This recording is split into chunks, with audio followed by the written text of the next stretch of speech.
Okay. Ndugu zangu wana habari, vijana wenzangu wote mlioko hapa, baadhi ya viongozi wa umoja wa vijana wakiwemo wenyeviti wenzangu wa wilaya ya Ilala, wilaya ya Temeke, kwa ujumla wenu naombeni kuwasalimu kwa jina la Jamhuri ya Muungano wa Tanzania. Ndugu zangu, leo tumeitana hapa lengo na dhamira kueleza, kutafakari mustakabali wa nchi yetu, hasa katika kile kilichotokea Oktoba 29 mwaka huu 2025. Sisi kama umoja wa vijana wa Chama cha Mapinduzi mkoa wa Dar es Salaam tunakiri yaliyotokea Oktoba 29 yametuumiza kwanza kama vijana, lakini yametuumiza kama taifa, na tukiwa sote tunafahamu sio utamaduni wa Kitanzania. Kwa mtazamo huo, sisi kama umoja wa vijana wa Chama cha Mapinduzi mkoa wa Dar es Salaam na vijana wengine wasiokuwa wa Chama cha Mapinduzi tunapenda kutoa pole zetu za dhati kabisa kwa familia zote zilizopoteza wapendwa wao kutokana na matukio ya tarehe 29 Oktoba, siku ya uchaguzi na siku zilizofuata baada ya uchaguzi. Ndugu zangu, yote haya kiujumla ni kwamba siasa ni ushindani wa hoja, na nguvu ya hoja ndiyo inashinda, na hata kama ikatokea watu hawakubaliani ndani ya siasa, zipo namna nyingi za kutafuta suluhu, ambapo hata shinikizo pia la maandamano ni njia ya kutafuta hoja kusikilizwa. Lakini maandamano yenye tija ni yale yanayoelezwa na katiba yetu ya Jamhuri ya Muungano wa Tanzania, lakini na sheria zetu zilizowekwa, ambapo sasa kama katiba ya Jamhuri ya Muungano wa Tanzania na sheria zake zinaelekeza namna gani maandamano yanatakiwa kufanywa, hivyo hata mamlaka za kiulinzi zinataarifiwa kwa maandishi na zenyewe zinatoa ulinzi wa maandamano hayo. Hivyo basi, kwa mtazamo huo, kilichotokea Oktoba 29 ni vurugu. Na kwa sababu gani? Kwanza, hawakutoa taarifa yoyote kwamba wataandamana kama ilivyoelezwa kwa mujibu wa katiba ya Jamhuri ya Muungano wa Tanzania na sheria zake. Lakini mbili, hawakutoa sababu za maandamano. Lakini tatu, pia hawakusema wataanzia wapi maandamano hayo na kuelekea wapi maandamano hayo. Ndugu zangu, lakini pamoja na yote yaliyojitokeza ya maandamano hayo, yaliambatana na uporaji, uvamizi, uharibifu wa mali na watu mbalimbali walijeruhiwa. Na hiki ndicho kiini cha chanzo kikuu, na mengine yote yaliyojiri baada ya hapo yalikuwa ni matokeo tu. Kama vijana wa mkoa wa Dar es Salaam, kama vijana wa Kitanzania, sisi kwa umoja wetu hatuungi mkono vurugu kwa visingizio vya maandamano ya kudai haki.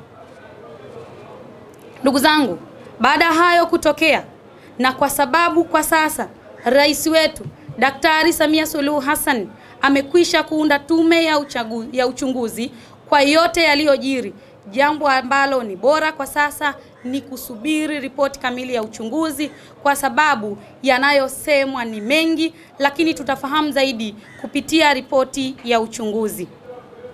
Na hapa katika tume iliyoundwa, kwanza naomba nami niungane na wengine kumpongeza Mheshimiwa Rais Daktari Samia Suluhu Hassan kwa kuunda tume huru ya uchunguzi itakaoongozwa na Jaji Mkuu mstaafu Mheshimiwa Jaji Mohamed Chande Othman. Hii ni hatua ya ujasiri inayotokana na dhamira ya kujua kilichotokea, kujenga maridhiano na kurejesha imani ya wananchi. Lakini ndugu zangu, kuna watu wanaodai haiwezekani kuwa tume ya serikali iliyoundwa ikawa huru.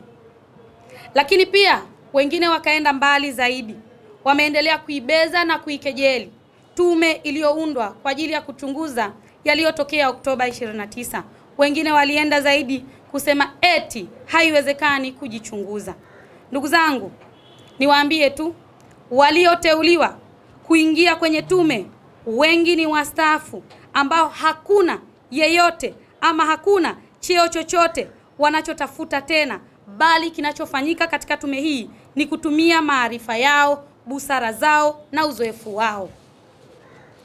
Lakini pia wapo majaji wakuu wa staff katika wale walioteuliwa viongozi 8 ambao yupo Profesa Ibrahim Juma, lakini yupo atakayeongoza tume hii ya uchunguzi wa yaliyotokea mzee wetu mzee Jaji Othman Chande. Na hawa ndio, kama mtakuwa mnakumbuka vizuri, wameziongoza mahakama zetu, na ni katika mahakama hizi ambazo kwa miaka takriban 20 iliyopita wapo baadhi ya wanasiasa wa upinzani wamekuwa wakishtakiwa na kushinda kesi zao dhidi ya serikali. Iweje leo tunasema majaji hawa ambao wameteuliwa katika tume ya uchunguzi hawatatenda haki katika tume? Lakini katika tume yetu yupo IGP mstaafu Saidi Mwema, na amestaafu zaidi ya takriban ya miaka 10 iliyopita. Huyu ni mzoefu anayejua mifumo ya utendaji wa polisi na anaweza kutoa busara zake katika uchunguzi. Lakini pia hana hata cheo chochote anachotaka katika umri wake wa ustaafu. Hivyo mtu anaposema polisi wanajichunguza wenyewe ni upotoshaji, tena ni upotoshaji wa maksudi. Lakini mbali na hao viongozi wetu, wapo wajumbe katika tume ya uchunguzi kama mama yetu Stergomena Tax, ambaye amewahi kuwa katibu mtendaji wa Jumuiya ya Maendeleo ya Kusini mwa Afrika SADC, akiwa mtendaji mkuu wa jumuiya ya nchi zaidi ya 15. Amekuwa waziri wa ulinzi, sote tunafahamu. Amekuwa waziri wa mambo ya nje, sote tunafahamu. Hivyo basi huwezi kupuuza uzoefu wake katika utawala bora ndani na nje ya nchi. Pia ujuzi wake kuhusu masuala ya ulinzi kwa mustakabali huu. Hapa ndipo tunaposisitiza umuhimu wa sisi wa Tanzania, hususan vijana wa Kitanzania, kuelewa historia ya nchi yetu kabla ya kutoa hukumu rahisi. Lakini ndugu zangu, hasa vijana wenzangu wa Kitanzania ambao ndio waathirika wakubwa wa Oktoba 29, labda niwakumbushe historia ya nchi yetu.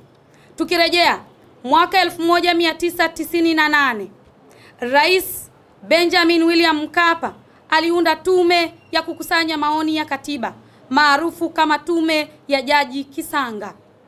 Tume hii ilitoa mapendekezo ambayo yalikuwa mbali na matarajio ya serikali na hayakumfurahisha hata rais mwenyewe, na bado hakuna aliyeingilia uhuru wake. Najaribu kujenga hoja ya wale ambao wanabeza na kukejeli tume ya uchunguzi yaliyotokea Oktoba 29. Lakini niwarejeshe tena. Vile mwaka 1991 chini ya uongozi wa rais wa awamu ya pili wa nchi yetu ya Tanzania, mzee wetu marehemu Ali Hassan Mwinyi, iliundwa tume pia ya Jaji Nyalali ambayo ilipendekeza mageuzi makubwa yaliyokuwa pia mwiba kwa chama chetu cha Mapinduzi, kipindi ambacho hatukuwa na mfumo wa vyama vingi. Na miongoni mwa ripoti ya tume hiyo ilipendekeza katiba mpya na kubatilisha kwa sheria takriban 40 kandamizi. Lakini serikali yetu ya Jamhuri ya Muungano wa Tanzania haikuzuia tume hiyo kutoa ukweli wake.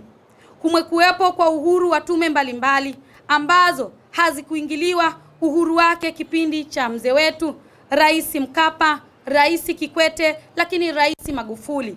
Haya yote ni ushahidi unaotuonyesha kwamba nchini Tanzania tume nyingi zimekuwa na uhuru wa kutoa hitimisho lake bila kufungamanishwa na matakwa ya kisiasa. Kwa msingi huo, sisi vijana wa mkoa wa Dar es Salaam, sisi vijana wa Kitanzania, tunayo imani kubwa sana na tume ya Jaji Othman Chande kwamba itaendeleza rekodi hiyo na itatoa majibu yanayotegemewa na taifa kwa weledi mkubwa na umakini pamoja na haki. Ndugu zangu, hiyo ninataka kuwaonyesha Watanzania. Tunapaswa ama tuna jukumu la kuiamini tume hii ya uchunguzi yaliyotokea Oktoba 29 ambayo imeundwa chini ya Daktari Samia Suluhu Hassan. Lakini katika mambo ambayo pia nataka niyazungumzia kuhabarisha umma kwa niaba ya Umoja wa Vijana wa Chama cha Mapinduzi mkoa wa Dar es Salaam ni swala la maridhiano na mapatano kwa taifa. Ndugu zangu, tunajua Katika kipindi kifupi cha uongozi wake, Daktari Samia Suluhu Hassan ametaja na kusisitiza haja ya maridhiano na mapatano nchini mara kadhaa, na amekiri kuwa kama taifa, kama nchi yetu, kuna mahali tulipishana au tulijikuta tumehitilafiana. Ndiyo maana ndani ya siku 100 za uongozi wake toka kuchaguliwa kwake, ameahidi kuunda tume maalum ya maridhiano itakayolenga kuponya majeraha ya kisiasa, kurejesheana amani na kujenga misingi mpya ya umoja wa kitaifa, na ndiyo huo utamaduni wa Mtanzania. Lakini dhana ya maridhiano haimaanishi udhaifu, inaashiria umakini, uongozi wa kizazi kipya na kuelewa kwamba taifa letu haliwezi kusonga mbele likiwa limebeba majeraha yasiyotibiwa. Na hii ndiyo shabaha na dira ya uongozi wa Daktari Samia Suluhu Hassan. Samia oye! Oye! Lakini ndugu zangu, nyote mnajua na ni mashuhuda, wengine wetu ni wabobezi katika mitandao. Baada ya hotuba ya rais kuhutubia bunge la 13, alizungumzia swala la maridhiano na mapatano. Lakini baada ya hapo walijitokeza wenzetu wa Tanzania na wengine nje ya nchi lakini ni wa Tanzania, wanaosema kwamba hakuna sababu ya maridhiano. Sababu yao kubwa ni kwamba wapo watu wengi wamepoteza maisha. Sisi kama umoja wa vijana wa CCM mkoa wa Dar es Salaam tuseme ya kwamba katika jambo la hekima na busara na bora zaidi ni hili, kwa maana taifa letu, huu ndio utamaduni wetu na ndio utaratibu wetu kama wa Tanzania.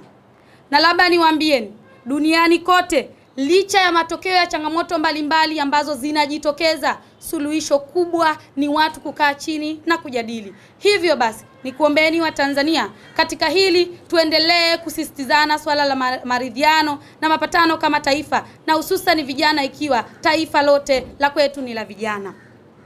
Lakini naomba leo nitolee mifano kadhaa kwamba yapo mataifa, wapo majirani zetu kwa miaka tofauti tofauti ambao zilikuwa zikitokea ghasia mbalimbali, wao pia wanafikia hitimisho la kukaa kama wa taifa lao, kujadili namna gani wanalirudisha taifa pamoja. Niwape mfano, nyote mtakuwa mnakumbuka kwa majirani zetu Kenya mwaka 2007 walipigana sana kwa uhasama mkubwa wa kisiasa, lakini ilifikia hatua maelfu ya watu walikufa. Lakini baada ya maelfu watu kufa, ilifikia hatua kubwa zaidi, viongozi wao walishtakiwa katika mahakama ya kimataifa ya uhalifu ICC. Lakini mwisho wa hayo yote, ilifikia hatua taifa lao lilikubaliana kukaa na kuyazungumza, kutafuta maridhiano. Kwa hiyo sisi sio watu wa kwanza kama taifa la Tanzania. Hivyo hata majirani zetu ambao pia wengi wetu huwa mnatolea mifano ya mambo mbalimbali, nami nimeamua kugusa mfano kama huo. Lakini pia baadhi yetu wanadai kuwa hakuna sababu ya maridhiano kwani hakuna aliyekiri kukosea. Naomba niwakumbushe vijana wenzangu na wananchi wote mnaonisikia na mlioko hapa, niwakumbushe jambo moja. Hotuba ya Mheshimiwa Rais wakati anahutubia pia alisema, naomba kunukuu, tuko tayari kuendelea kujifunza na kujirekebisha. Kwa hizi kauli na zingine nyingi za kuonyesha kujirekebisha katika mfumo wetu wa demokrasia zina maana kubwa sana ya kwamba kuna sehemu mambo hayajakwenda sawa, tunapaswa kujifunza na kuendelea kujirekebisha. Mifano mingine tuitazame. Leo ndugu zangu, vijana wenzangu, hata hawa ambao tunajiita ni Gen Z, tukumbuke Ukraine na Urusi, miaka 5 mfululizo wamekuwa wakipigana, lakini wamekuwa wakiumizana, mali zinaharibiwa, watu wanapoteza maisha, lakini suluhisho lake ni maridhiano na sasa mambo yanakwenda sawa.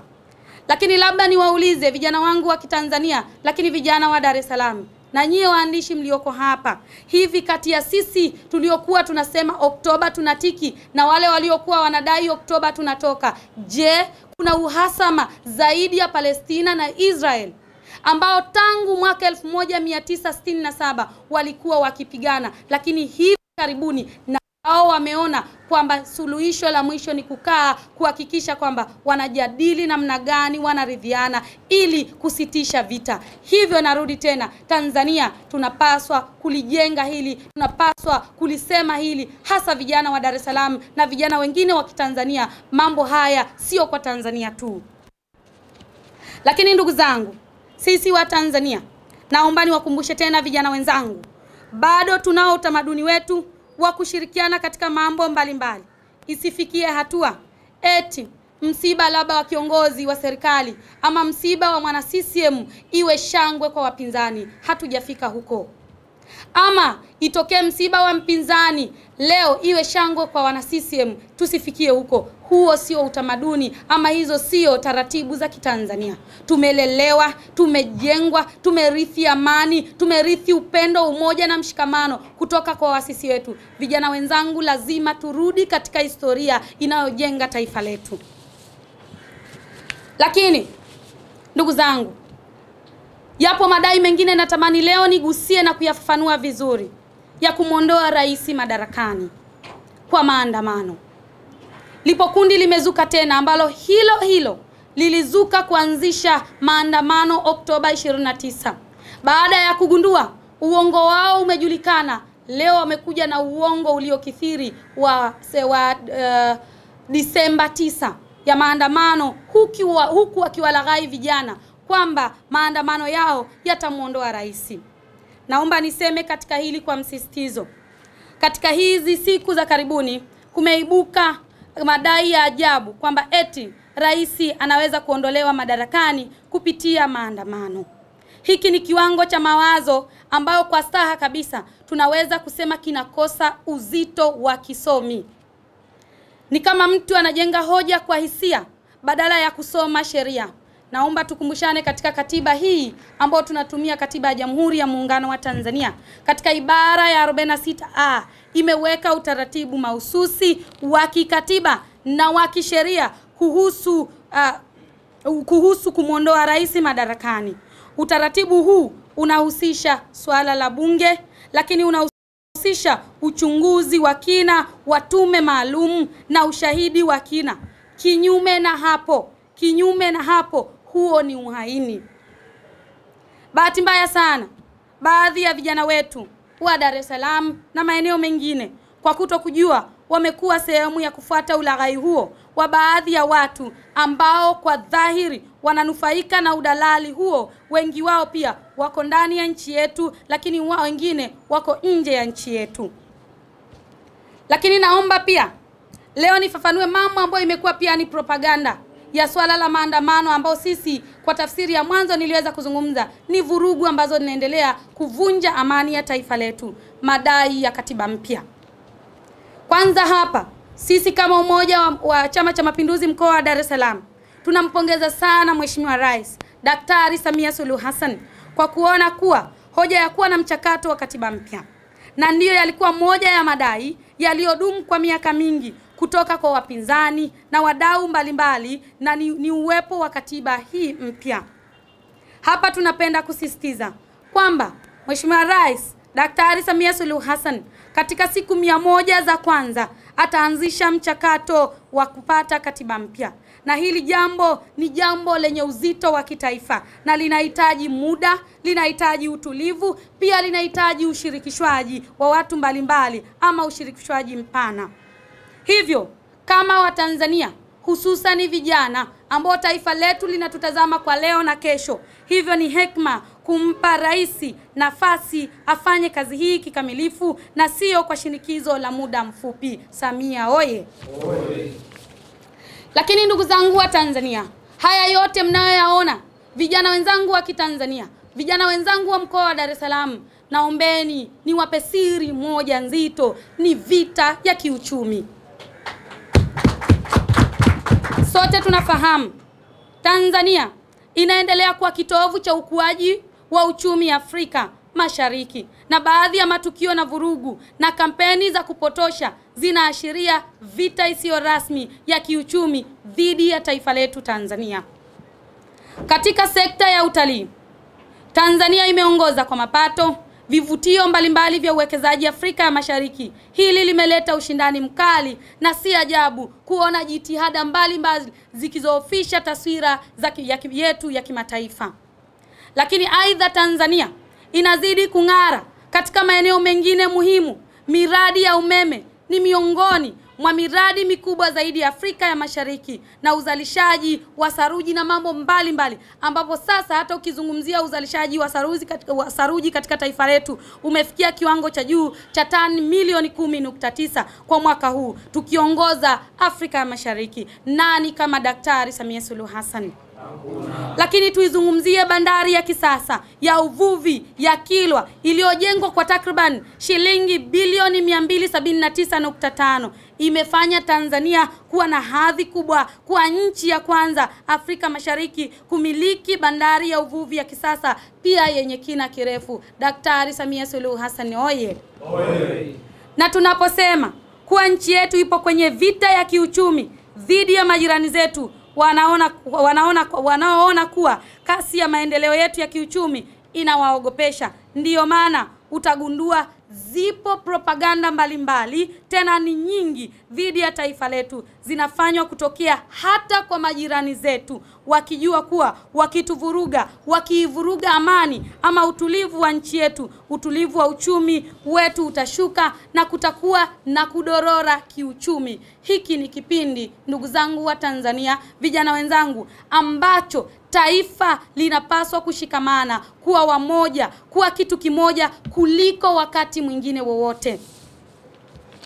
Lakini ndugu zangu, vijana wenzangu mlioko hapa na mnaonitazama katika media mbalimbali, nikiwa naelekea mwisho wa maelezo yangu, naomba nitumie fursa hii tena kwa dhati kwa niaba ya vijana wenzangu wa mkoa wa Dar es Salaam kumpongeza na kumshukuru sana Mheshimiwa Rais Daktari Samia Suluhu Hassan kwa baraza la mawaziri, ambapo baraza hili lina sura nyingi mpya, lakini kwa pongezi kubwa sura mpya ni za vijana. Lakini hapa Dar es Salaam leo hii tena si mtu wa mbali, ni mjumbe mwenzetu wa baraza, amepata nafasi ya unaibu waziri wa kazi, vijana na mahusiano, anatokea kwetu humu. Tunalo jukumu kama vijana kupongeza baraza lile chini ya Daktari Samia Suluhu Hassan.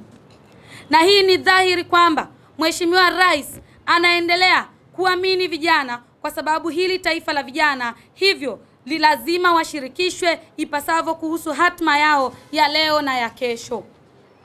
Wito wetu vijana wa Dar es Salaam kwa walioaminiwa, tunawaomba wabebe majukumu waliopewa kwa unyenyekevu, kwa utii na uzalendo. Watambue kwamba wakiharibu watakuwa wametuharibia vijana wengine, sio tu wa Dar es Salaam, vijana wa Kitanzania kutoaminika tena. Lakini pia watakuwa wameangusha mamilioni ya vijana waliobeba matumaini makubwa kwao. Nami katika hili niseme jambo moja. Katika kipindi Dar es Salaam tulizofanya ziara, mimi pamoja na wenzangu, tulikuwa na kilio cha kupata chombo maalum kitakachoshughulikia masuala ya vijana tu peke yake. Na hili lazima tujivunie. Maafisa usafirishaji ni mashahidi. Nilipita Ubungo, nilipita Temeke na wenzangu, nilipita Ilala na wenzangu, nilipita Kigamboni pamoja na Kinondoni. Wote ilikuwa ni kilio cha kupata chombo ambacho kitashughulika na matatizo mbalimbali ya vijana, na hasa maafisa usafirishaji, yaani bodaboda na bajaji. Ilikuwa ni changamoto. Leo wana mikataba kandamizi, ilikuwa kilio chao hakina muarobaini. Leo tuna muarobaini, na tunasema walioteuliwa, walioaminiwa katika hasa Wizara ya Maendeleo ya Vijana, tunakuombeni kwa heshima na unyenyekevu mkubwa, mtimize majukumu ili tuondoe kilio cha vijana wa Kitanzania. Niendelea kupongeza tena Wizara ya Maendeleo hii ya Vijana chini ya ofisi ya Rais kuundwa kwake. Ina maana kubwa sana kwamba serikali inayo dhamira ya dhati kuwahudumia vijana kwa upekee. Vijana tunajua ndio kundi lenye changamoto mbalimbali za kisiasa, changamoto za kijamii na changamoto za kiuchumi. Hivyo basi, waziri aliyopewa dhamana ana wajibu mkubwa wa kutimiza matamanio ya vijana na matamanio ya rais katika kuhakikisha anakidhi matakwa ya wananchi. Leo hii Katika wizara hiyo, Mheshimiwa Rais ameahidi kuunda Youth Investment Window kwa ajili ya kutoa fedha kwa vijana wanaotaka uwekezaji. Na hiki ni kitu kipya hakijawahi kutokea toka Tanzania imeumbwa. Na hii iko tofauti.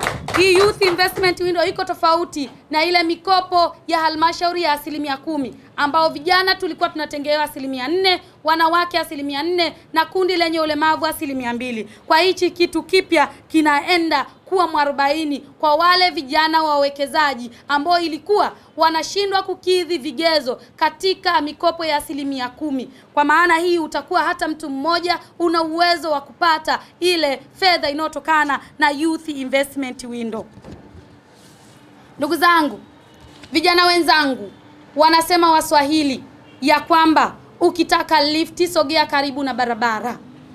Lazima vijana wa Kitanzania tujue namna gani ya kurukia fursa zinazojitokeza.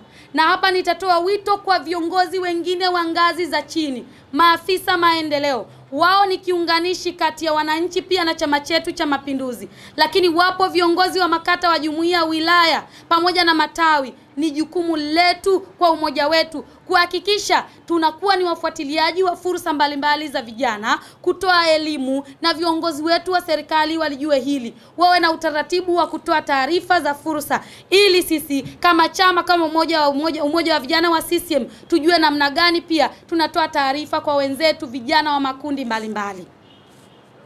Ndugu zangu, mwisho kwa umuhimu, naomba niguse jambo nyeti kabisa. Viongozi wetu wa dini. Niseme viongozi wetu wa dini, naomba nizungumze kwa unyenyekevu na utii mkubwa. Tunawaheshimu sana viongozi wetu wa dini na ni watu muhimu sana katika kulijenga taifa letu. Lakini zipo hoja mbalimbali wanazozitoa juu ya uendeshaji wa nchi. Sisi kama vijana wa Kitanzania tunaamini chama chetu cha Mapinduzi na serikali yetu chini ya Daktari Samia Suluhu Hassan zimesikia hoja zao. Lakini tuseme bado viongozi wetu hawa wa kiroho wanao nafasi kubwa ya kuishauri serikali, na kwa kuwa viongozi wetu wa chama pamoja na serikali nchini wanaheshimu sana dini na wanawaheshimu sana viongozi wetu hawa wa dini, na hivyo nimalizie kwa kusema ombi langu katika viongozi wetu wa kiroho, hekima ya Mungu iwaongoze ili kupitia matamko yenu mliunganishe taifa letu la Tanzania. Wanaoathirika ni vijana na ndio vijana wenu. Lakini pia katika hili, katika mambo ambayo mnatakiwa kuyafanya viongozi wetu, tunakuombeni sana taifa letu mliponye taifa kuliko kuliongezea maumivu. Ndugu zangu vijana wenzangu, niendelee kusisitiza haki, amani yanaendana na wajibu. Tujaribu kuzingatia sheria, lakini tujaribu kukaa tujadiliane. Na sisi kama umoja wa vijana wa Chama cha Mapinduzi mkoa huu wa Dar es Salaam tumedhamiria kwa moyo wetu wote, lakini pia kwa kuhakikisha tunaunga mkono ajenda ya maridhiano. Tuko tayari kushuka chini kwenda kuzungumza tena, ikiwa ni muendelezo wa mambo ambayo tunayafanya kila mara, kuzungumza na vijana wenzetu wa makundi mbalimbali, yapo ya kujadili na kushauriana tuijenge Tanzania. Amani ndiyo inaleta mustakabali wa mambo mengine yote tuliyoyazungumza.